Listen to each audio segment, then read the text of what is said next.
মঙ্গলবার থেকে রাজ্যে শুরু ভোটার তালিকা নিবিড় সংশোধন প্রক্রিয়া। জোর কদমে কাজ চালাচ্ছেন বিএলওরাও।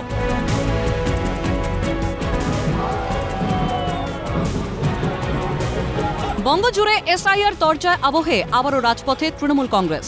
রেড রোড থেকে জোড়াসাঁকো পর্যন্ত এসআইআর এর সেই প্রতিবাদ মিছিল যেন সর্বধর্ম সমন্বয়।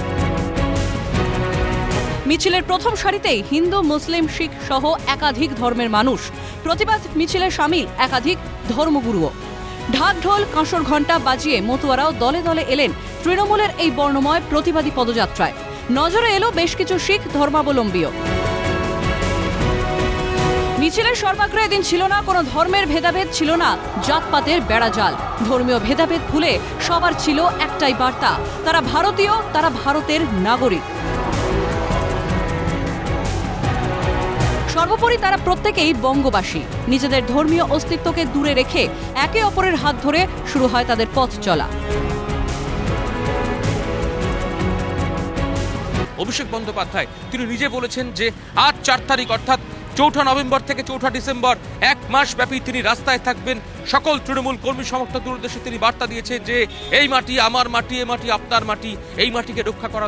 এভাবেই প্রত্যেকটি ধর্মকে তাদের প্রাপ্য সম্মান দিয়ে মিছিলের সমান মর্যাদা দিলেন রাজ্যের অভিভাবক মুখ্যমন্ত্রী মমতা বন্দ্যোপাধ্যায়।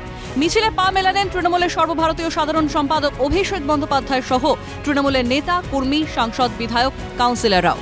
জোড়াসাঁকোতে গিয়েও মতুয়া ভাই বোনেদের মিছিলের সামনে থাকার বার্তা খোদ মুখ্যমন্ত্রীর। মূলত রাজ্যে এসআইআর প্রক্রিয়া শুরু হওয়ার পর থেকেই নাগরিকত্ব নিয়ে রীতিমতো ধন্দে ছিলেন মতুয়ারা।